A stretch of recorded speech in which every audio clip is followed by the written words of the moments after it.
Hey there, welcome to Mark in the Park, the podcast. I'm your host, Mark Milow, speaker, storyteller, and healthcare advocate. And this is the place for personal reflections, stories about mindset, hobbies, and purpose. And a reminder that life doesn't stop at a diagnosis.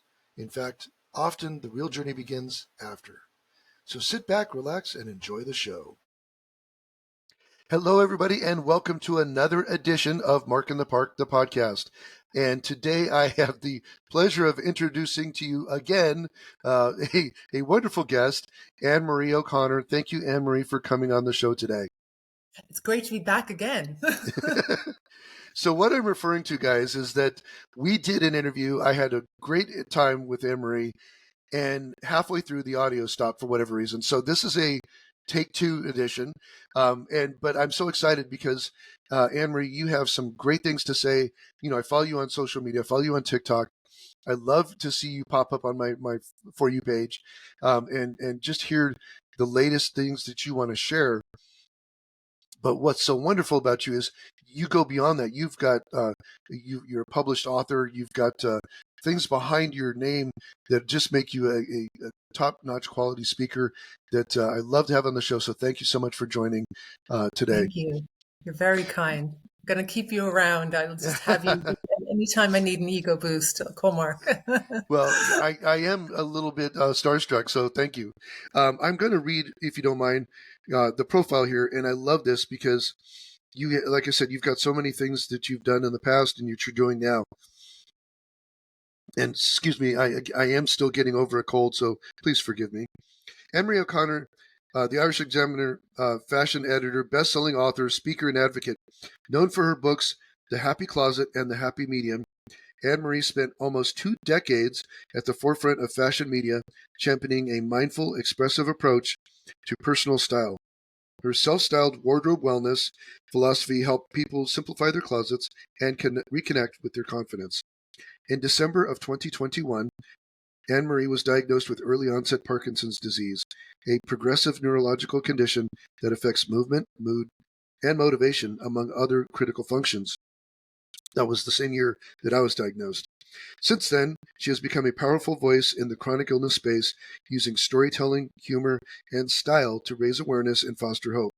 Her 5-part podcast series, Living Your Best Life, explores the emotional and practical realities of life with Parkinson's through candid conversations and lived experience.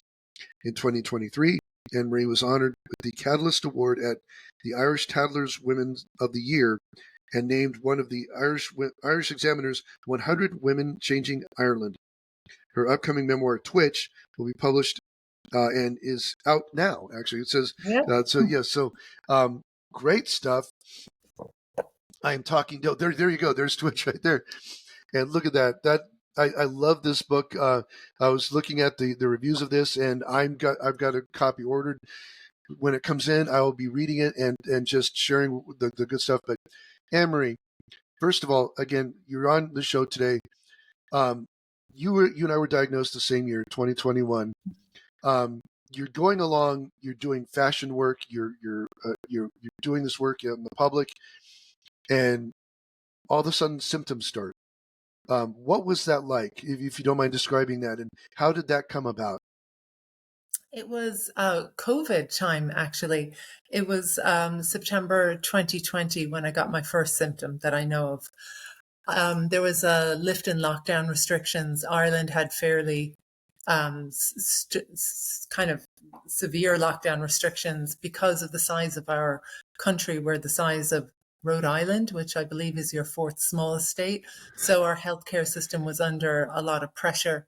And lockdown was the answer at the time. So we spent, was making no money. So I took the opportunity to make some money.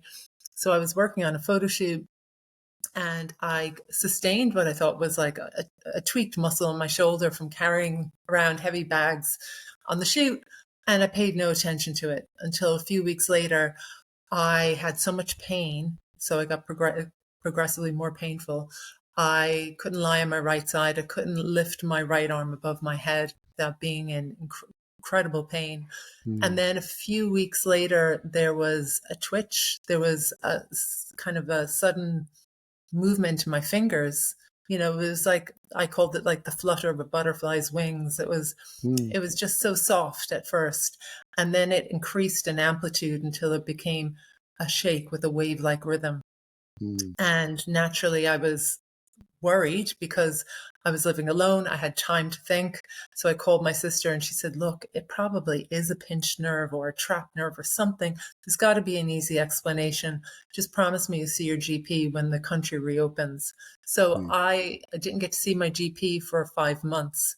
mm, So when I did, because we weren't non-COVID related cases, were advised to stay at home.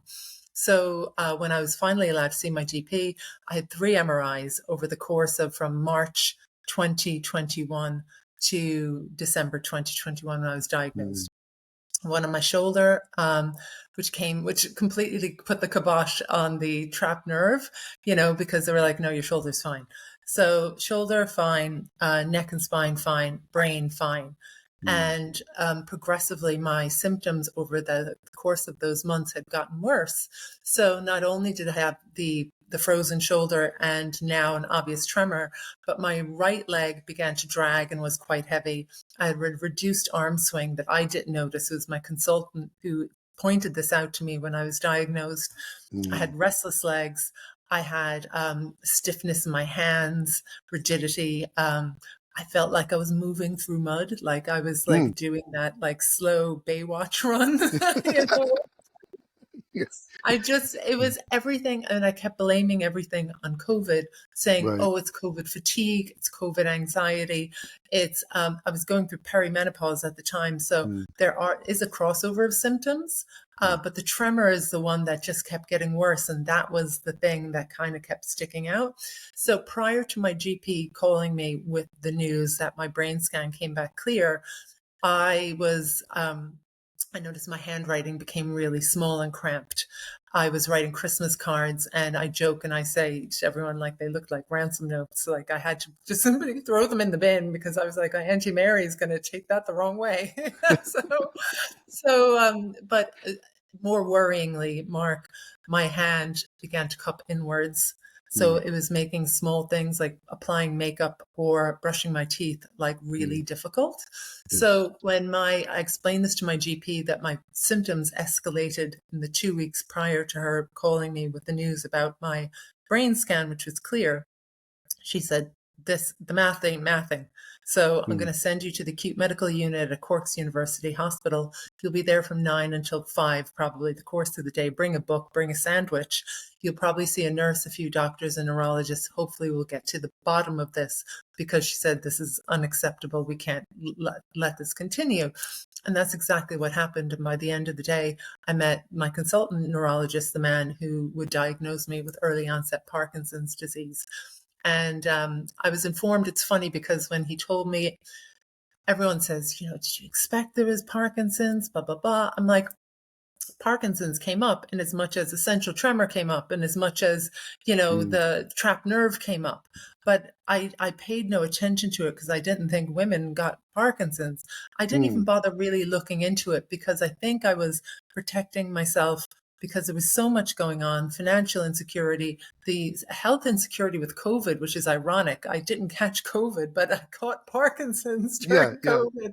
Like between all the changes that were happening, it was, I think, my own brain's way of protecting me, saying, we'll table that. There's no need to kind of think about that.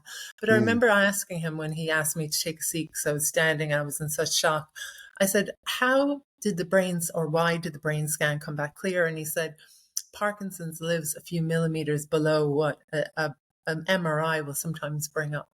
That's mm, why, that's why DAT scans are used, although it's a clinical diagnosis, to rule out other things that aren't Parkinson's. right. But I was like, oh my God, that's interesting. But yeah, it was a crash course then in dopamine and learning how to live with this. And like I suddenly felt like I was back in school on this like fast forward, this fast track science degree, Yeah, yeah, where I yeah. was Oh my God. Oh my God. And I was trying to absorb everything that I could about it while learning and still getting on with life. Because guess what? Life keeps on happening, Hmm. regardless of, time keeps on ticking and, life will go on and you have to learn how to live with it. So it was really the mundane day-to-day lifestyle management that I found the most difficult, really, like the fear of the future and all those things that people bring up, like, weren't you scared? No one to Mm. look after you. What about money? And I'm like, you know what it is? It's like, what about the fact that you can't do anything spontaneously anymore? What about the Hmm. fact that it feels like you've got a baby with you, that you have to pack a bag just to leave the house, to go out Yes. to the shops? You need water, you need your tablets, all this. You have to take care. It feels like every day is the 1st of January. When you make the promise to yourself on New Year's Day that you're going to eat well, you're going to drink 2 liters of water a day, you're going to exercise every day. And of course, 2 weeks later, you've forgotten to do that. And Yeah. you might do it sporadically throughout the year. This is like a commitment to yourself that you have to make if you want to live well with it. So Right. that's definitely a day-to-day commitment. Boy, I love the way you so much of what you just said. My mind is picking so many things apart. So well said. But one point of curiosity, you mentioned this is during COVID. Did you happen to lose your sense of smell with Parkinson's? No, but I don't know if I did, Mark. That's a good question, but I since have, right? Oh, And I okay. know I know that because I haven't had the smell test. I don't think Mhm. it's available in Ireland. I think it's only available, if correct me if I'm wrong, in the United States through the Michael J. Fox Foundation. Is that correct? I The don't know smell that test? myself. Yeah, I'm not sure if it And like is. I said, correct me if I'm wrong. I could easily be wrong. That could be, but suffice to say, I haven't had a smell test done. But empirically speaking, I have lost my sense. Definitely lost a lot of my smell.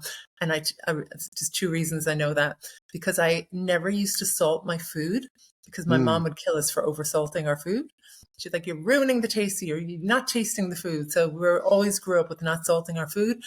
I couldn't taste anything. So I've mm, been like really using a lot more spices and something to get the flavor out, and definitely a mm. lot more salt.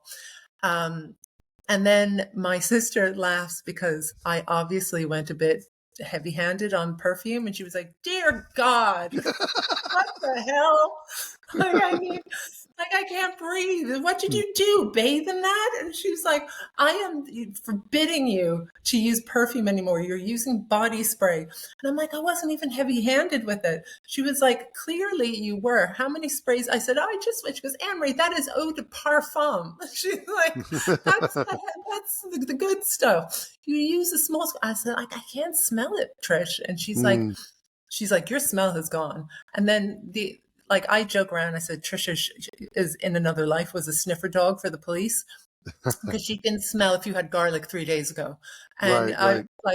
like I get paranoid around her. But to be truthful, she's like, Annmarie, like if we're somewhere where there's a terrible smell, I'm the only one who can't smell it. So there's always an upside. Mm. Yeah, absolutely. Well, the reason I asked that is you and I were both diagnosed to the same year, 2021, and went through that experience in late, in 2020 of our symptoms, and then diagnosed in 2021. But I was born without a sense of smell. So Really? so during COVID, everybody's like, hey, do you smell this? No, you don't smell, then you must have COVID. And then when I went to see my neurologist about my diagnosis, he asked me, can you smell things? And I said, no. And he goes, oh, well, that's a key indication that it's Parkinson's. Like, well, hold on, doc. I was born this way. I was born with they call it anosmic. I was born anosmic. I don't have a sense of smell. Oh, So I find it interesting as far as that goes, the whole so connection with smell, fascinating. because I've never had Because it. Because I know with the sense of smell, like it can be like, um, it's a question of degrees. Like I wouldn't say I've lost all. I say it's compromised my sense of smell. Like definitely compromised in the past couple of years, noticeably so. But how do you move through the world? That's so like without being able to. Do you have any sense of smell, or is it completely absent? No, no, and I've only known what I've known, right? And so Yeah, I true. didn't tell anybody until I was about 13 years old because I was Wow. embarrassed. My mom was a gardener. She had a lot of wonderful plants, and she would Yeah. put flowers up to my face and say, "Hey, Mark, smell this," and I would put my nose to it and didn't smell anything, but I didn't want to be different, so I'd be like, "Oh, that's nice," right? Um, Oh, and then when people would oh say, God. like a sewer line would break, and oh, it smells so awful, right? And I had no idea, so I'd be like, That's great. oh, that's horrible, right? And it literally was when I was 13 years old. I remember this vividly. My family and I were in the backyard. There was actually a asteroid going overhead. My dad was a scientist, Really? and so we went out with the binoculars to see if we could see this asteroid at night. Mhm. And we were by this tree. It's called a bottle brush tree, and it's very Yeah. pungent in its Yeah. aroma.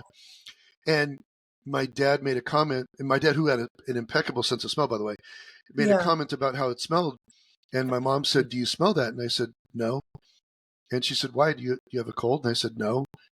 And I was looking up with my binoculars completely, and and finally, I Wow. guess I was just tired of lying, so I just said, "I can't smell." And she said, "What do you mean you can't smell?" And then I explained it, and my dad pulled his binoculars down, looks at me, and goes, "What do you mean you can't smell?" And it bothered him, but that's when I finally came out of the closet as a non-smeller. So which is Wow. interesting. We are a subculture. We will meet each other. People that can't smell will meet each other, and it's like we're a subculture out there. We immediately bond over the fact that we can't smell. So it's kind of an interesting thing. But I That's used to, fascinating.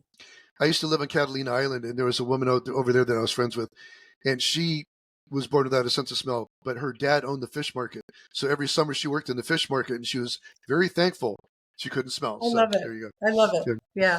Sometimes, like I said, there's always an upside. Yes. So you mentioned, and I love this description, and I may not get it perfectly correct, but the tremor starting like a fluttering of a butterfly's wings. This is why I love to listen to you, because you have a way of expressing things that's amazing. That tremor started and then progressed, and then you mentioned also the swinging of your arm. You didn't notice; somebody else noticed for you. That is In fact, so common. I'm finding. I didn't notice a lot of things because I live on my own. It was during Mm, COVID when the lockdown restrictions had loosened. My sister Patricia would always come down mm, and stay over, and and Patricia notices. Patricia notices everything. mm, So she would just say, like, "Why are you dragging your leg, Annmarie?" I'm like, "I'm no, I'm not." And then she noticed that my shoes on the back of my, she's like, "This is how acute her ability, her acuity is."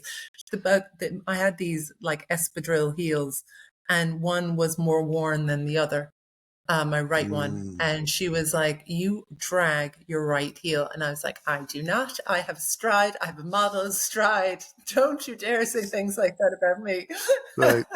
So we'd be having these petty arguments. She's like, "No, girl, you tell your doctor that the next time you see her." I was like, I'm not going to tell like her about like my dragging leg. It was only when it got so heavy and then Mm, things got slower. And like I said, I felt like I was walking through mud sometimes. It was just mm. what, and then I thought, oh my God, this something is, just couldn't put my finger on it. Yes. But like he noticed the lack of the swing in my arm. Never, like, because you don't think that yourself you're going for a walk. You don't, like, I don't power walk, so I just walk as per usual. But you Yeah. don't realize that you do naturally swing your arms when you walk. And this one had just like no swing in it. I was like, oh my God. Like all of a sudden everything started, the pieces of the puzzle started, you know, slotting together. Yeah. Yep. Yeah. That's so common for people, because your brain is telling your arm to swing, and sending that signal with Mhm. dopamine, but there's not enough dopamine, so your arm doesn't get the Yeah. signal. But the brain is fooled to think it is swinging. That's one of those wild things. And you mentioned like walking through clay or moving through clay. I love that analogy. My friend Heather Kennedy, who's also known as Kathleen Kiddo online, um, talks about feeling like it's like trying to move through wet cement, and that through mud or wet cement. I love that because it's so true. You can move, but it's like with effort and with force just to do what Yeah. you normally would do, and it's so And confounding. I used to be like, my mom would always call me a gazelle because I'm like Mm, 6 foot tall, and I've got long limbs. So I'm always walking, and my walk is almost like a canter next to, like, my mom would be like, slow down, Annmarie, come on, wait for the rest of us. And so to be in that position where you're not taking these long strides, and it feels like, again, you're just caught in slow motion. Mm. It's very unsettling. Yes. Okay. So I've got a question for you here. Your life, your profession, your lifestyle has to do with appearances. Okay. Yeah. At the time. Now, even now. And I will say this. You do not come across as a vain person at all, but this is your profession. Mm-hmm. And when I realized Parkinson's was coming on me, I became very self-conscious. What was that like for you, for a woman who's making her living in the fashion industry, appearance being so prominent with that? What was that like, if you don't mind me asking? I was lucky in one respect because, like I said, most of the pre before I was diagnosed, we were all in lockdown. Right. So, and it was a very long lockdown. So I wasn't going out much, but I Right. was doing videos online, and I was we were working online. I was doing, videos with other content creators and doing my own videos. And so I adopted strategies. And it's funny because my consultant noticed it. He says, I can see what you're doing. You putting my hands in my pockets, my hand Mm-hmm. on my hips. Like I used to call it, like the Wonder Woman stance, the air traffic controller. I'd start, talking with my hands because, I'm so used to talking with my hands, like growing up in New York. And I used to think, well, I can distract people. Yes. If my hands are moving, then nobody's going to notice the tremor Yes. because Right. it's, I'm just talking with my hands. So that was the main thing. But so I had like little stratagems to help. But once I got diagnosed, and even though I had medication, although the medication was still hadn't been optimized, shall we say, was still kind of, there was ups and downs over about a period of a year. It was my tremor, because I'm tremor dominant and I'm early onset. It's not always as receptive to Sinemet or levodopa as other types of Parkinson's or people who may be diagnosed a bit later.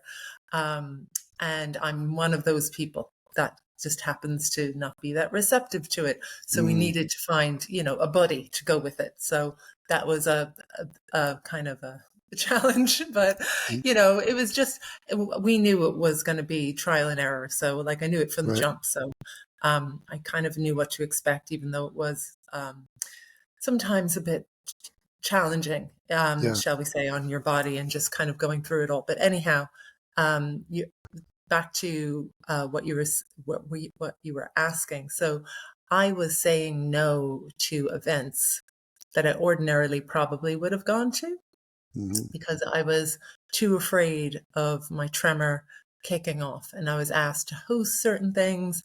And I thought, I can't hold a microphone, even with, my radio mic. I would still be worried about my tremor. And I didn't want that to detract. And I hadn't come out per se. My medical coming out story comes later. So I didn't want to detract from, like, I was asked to do a charity event and I had to say no, because you want the emphasis to be on the charity, not, oh my God, Annmarie's either really, COVID took she hasn't been working in a while and now she's nervous stage. I didn't want Right. people to think that I had nerves, Right. and I didn't want it to detract either from the importance of the event, because it is a distraction unless you draw people's attention to it. And when my boss had asked me, gave me the opportunity to share my story, I was ready at that stage. I had kind of done a soft launch, if you will. I went on a press trip to Madeira, and I had been to Madeira before, so I knew what to expect. And so I kind of said it to one of the journalists over breakfast. My trauma started. I said, "Oh, I have Parkinson's and I didn't really sleep last night." And he says, "Oh, I have sulfadine." He goes, "That's good." He was like, "If you need to fall asleep, because it's got a bit of codeine in it." He's like, he goes, "I don't know if you're allowed to take that." But he, like, it was just kind. He says, "My wife packed it for me in case I had a headache." And so it was just like, there was a lot of, it was very copacetic. And I just thought, I felt very comfortable that somebody didn't blink an eyelid at it, was just like ready to help, and like, "Oh my gosh, do you need to take your medication? We can stop here if you want." Like, people were just so cool, and I felt very comfortable then. I put a few things on social media to celebrate Parkinson's Awareness Month, and put up some facts and figures and mentioned that I had it. But it was like, I had very few followers, and at the time I had less. So Mhm. it was my own cohort. It was my own, like, buddies and friends, that were showing, an extended kind of a group of friends that were showing their support. But it was only when, a few months later, it was August 2022, that I wrote a feature about, I came out of the medical closet and I said, "I have Parkinson's disease." And I knew it was big, but I knew it would be big, but I didn't know how big it would be, how it would completely alter my life, Mm. and how so many people would come, like, literally, like, the floods of emails and support that I got, and then hearing from people, and it broke my heart, who couldn't tell their closest kith and kin about their diagnosis, because they were, stymied by apprehension or fear that if they told their boss, they might lose their job. Like, I just realized what a privileged position I was in, because I had the support of my family, the support of my friends. There's some people who are saying, like, "My dad is elderly. I look after him. I'm his caretaker. I can't let him worry, or I Mm. can't let my children worry, because maybe I have a child who's also sick." Um, it's that's when I realized, I went from, they called me the accidental advocate, and then I became like an advocate by choice, Mm. because I realized I have a voice, I have a platform, and I have privilege, Mm. and that can't go to waste. That's Right. a very powerful trifecta, and I can help a lot of people by being a voice for those who can't use their voice. Very well said. I love that. You are so well spoken. One thing I really appreciate about you too is that you use humor. I mean, I am a person. I admittedly have a dark sense of humor, but humor Same. helps me through a lot of things. Right? Um, how important is humor in dealing with a diagnosis like this? How important is humor in processing and going through an experience like this? For me, humor is like, it distills things. It is perspective. It helps take the sting out of an already, can I say it? Yeah. Can I be shitty situation? Yes. Like, Yeah. it's let's face it, nobody wants a Parkinson's diagnosis. Yeah. And I'm not saying we're minimizing it by going, "Whoa, Parkinson's," but if you've ever been to a funeral, you understand, especially in Ireland, because going to funerals is like, more important than going to weddings. Like, you have much better fun at funerals. But funerals is always like, even like, if you're the one who's lost somebody, even in the Mhm. midst of the deepest depths of your grief, something always happens that tickles your funny bone. Like, and it's like, are we allowed to laugh? And Mhm. it's like, if you don't laugh, you'll cry. Right. And sometimes humor is a tonic. It's free. Yeah. you Yeah. know, Exactly. it gives you with that dopamine hit. It's levity. If you don't have humor, if you don't have fun, like, we're told to have fun, we're told to find our inner child. Like, Right. that's one way of really helping to like, I try and live like the 5-year-old that lives inside me. I know she's there, and Yes. when I let her out, that's when I feel at my best, Yes. Right. even if that's just mentally, even if I'm having a physically kind of challenging day, I'll always like a bit of levity. And my sisters will poke fun at me. We'll have like a bit of a banter and a laugh.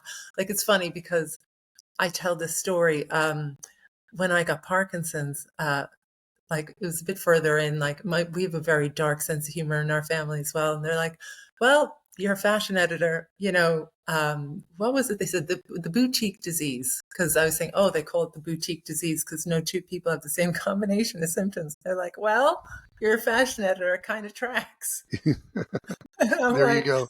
yeah. So, you know what, Mark? It's the antidote to pity. Mm, That's it. No one likes yeah. a pity party. Yeah. The music is terrible. The snacks aren't too good. And there's generally only one person there, and that tends to be you. So Yeah. Yeah. like, Yeah. no one likes a pity party. Yeah. Absolutely.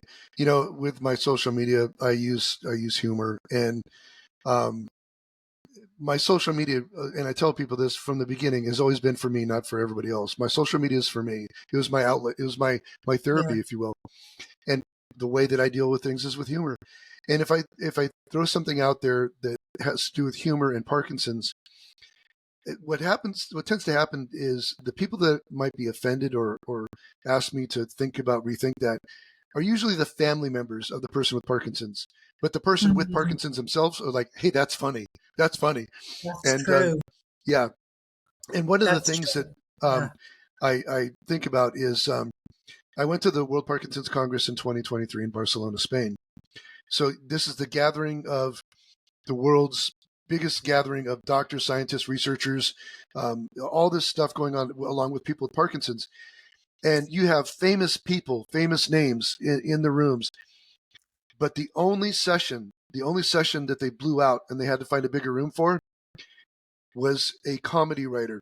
One of the writers from the show, The Vicar of Dibley, was there Yeah. talking, and when he got up to speak, they literally blew out the room, had to find a bigger room. And I said to my friend that was sitting with, I said, if this doesn't tell you how people with Parkinson's want to laugh, then I don't know if you ever get it in a more clear picture. It was just so true. And I find humor as, like you said, it's the antidote to pity.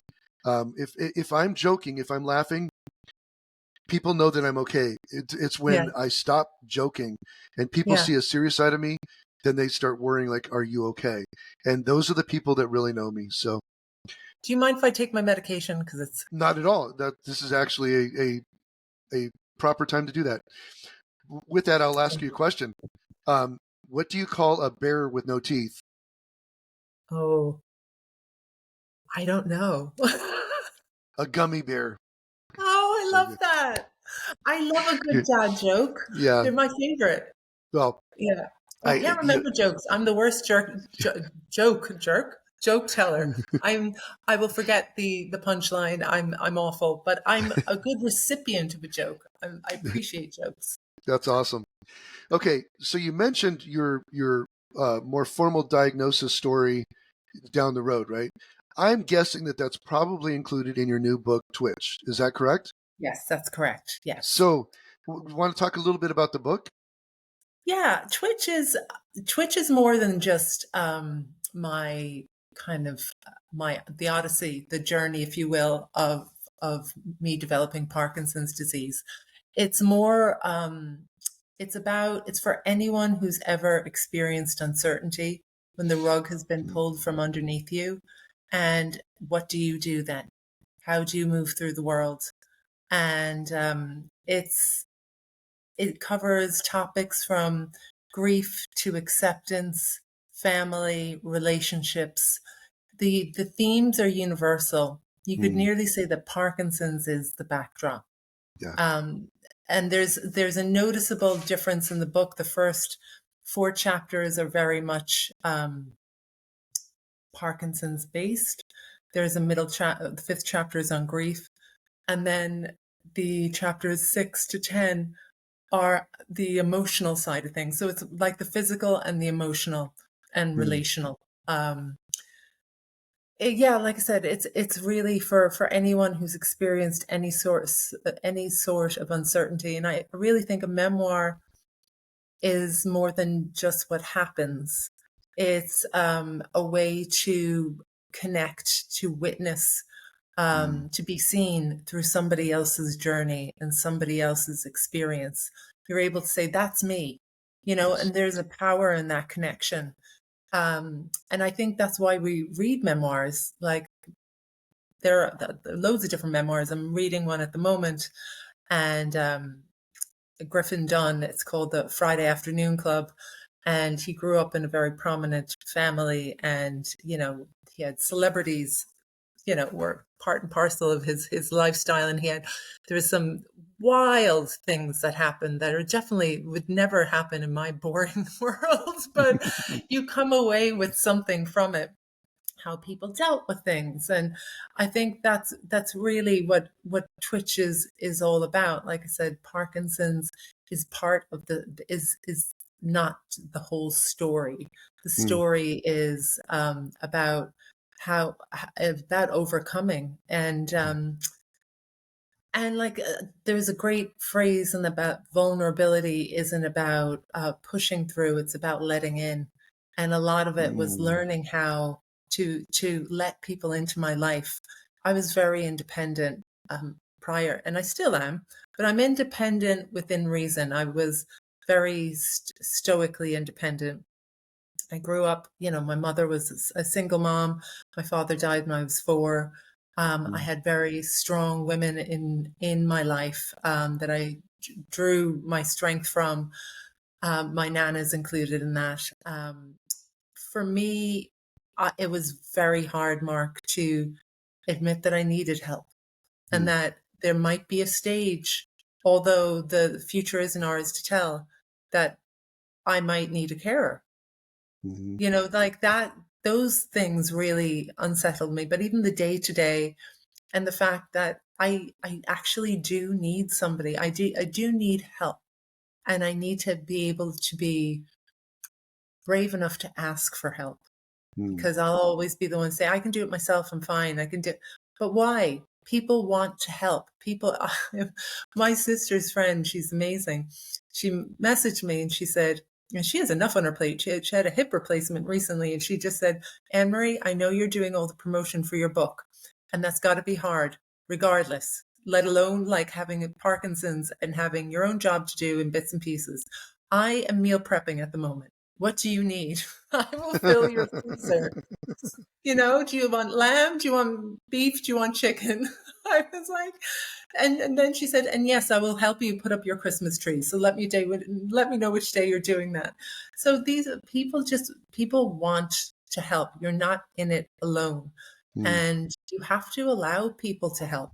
That's another thing. When you turn your back on help, that's, I think, energetically that sends out a message. And it's again, like I said, it's not letting people in. And there was a lot of self-examination that I had to do and mm. figure out where all these habits, unlearning thought patterns, Mark.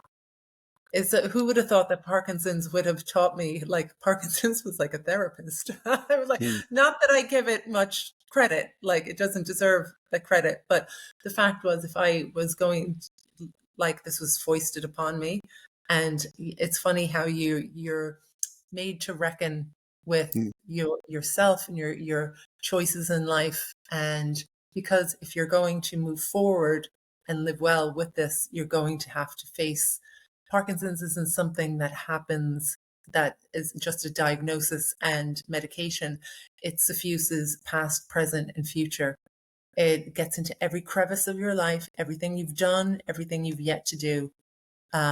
And you've got to come to terms with those things and figure out how you're going to move forward. absolutely. Absolutely. Very well said. So, how can we find your book if somebody's listening and they want to get a copy of your book? How can they do that? Okay, there's a few ways. You can go to my website, which is annmarieoconnor.me, as in me. You can click on the book Twitch, and it brings up a host of different distributors. In the US, there's Amazon.com, but we like to support independent booksellers. So I would always ask that you go to Kenny's. Kenny's.ie. Kenny's is based in Galway, where I grew up, and they do international shipping. So I know Amazon, you can have it the next day, but why not just wait a few extra days? It'd be like Christmas. It's something really special you can look forward to, hopefully, Right. and that you'll really like it. I do hope you enjoy it. Absolutely. By the way, I'm a former business owner of a couple small businesses, and I am all about supporting small business and local business. So that's a great plug. Okay, so we have come to the end of our time here. We come to the part of the show that I call "Get to the Chopper." Get to the chopper! Because we're getting ready to be exfilled and basically taken home. What is the one thing that you want our listeners to think about or remember today that we talked about, or something maybe we haven't talked about yet? But what's the one thing you want them to take away from this episode? I think that if anyone is newly diagnosed, Parkinson's isn't something that you can be passive about. Like I said, it's not a diagnosis and a few tablets and you get on with your life. There's a lot of work. There's learning about the disease. There is a lot of work on yourself that you have to do. There's a lot of work on like lifestyle management, tweaking things. There's a lot of work, but if you lean into it, if you commit to the bit, you will find that your experience can be, from my own experience, I can't speak to other people's, a lot easier. That is so good. I'm going to write that down. Parkinson's is not something you can be passive about. I love that that whole concept. I am literally going to write that down, and I'm going to use that. That is amazing. For me, my biggest takeaway, I go back to the comments about humor, and humor being my therapy against the whole negative side. Because with my Parkinson's, my worst symptom, I have a tremor, but my worst symptoms, depression and anxiety attacks, are the worst. And so I have to keep my mind going in the right direction. So for me, that's my key takeaway. Now, for those that are wondering, Annmarie did pay her electric bill. The darkness and the lightning of her house is because of a storm coming in. I have watched it fluctuate through the episode. So if anybody's curious, it's not the electrical company cutting the power. It's a storm rolling in. So that's great. Yeah, I have paid my electricity bill. Yeah. Promise. No, it's just funny. So, well, Annmarie, thank you so much for being on. It is such a pleasure. You are so wonderful and so expressive, and I always learned so much hearing you. So thank you so much for being on today. Thank you so much for having me. It has been my pleasure again. And to my listeners out there, guys, I will put the links to those websites in my show notes so you guys can find it easily. Make sure you check it out. I know I've got a copy coming. Guys, you want to read this book. And also check Annmarie out on social media as well, because she's got some great bits. A lot of my favorite things that you do are the ones that are silent, where you do posts where you've just got the words, but it's so profound. I love it. So guys, check her out. And I want to thank you guys for listening. Please like, subscribe, all that other fun stuff. And remember today, guys, as you go out into this world, life is not just a destination, it's a journey. So keep exploring. Thanks everybody for listening. Take care. God bless, and we'll talk to you soon. Thanks for joining me on this edition of Mark in the Park, the podcast. If you enjoyed this episode, please like, subscribe, and leave a review. Your support helps more people discover the show. For show notes, updates, and future episodes, or to connect, head over to markinthepark21.com. Got a guest idea or a topic suggestion? Drop me a line at markintheparkpodcast@gmail.com. I'd love to hear from you. And to all my listeners, this is Mark Milow reminding you, life is as much about the journey as the destination. So enjoy the sights and sounds along the way. Thanks for listening, and until next time, keep exploring.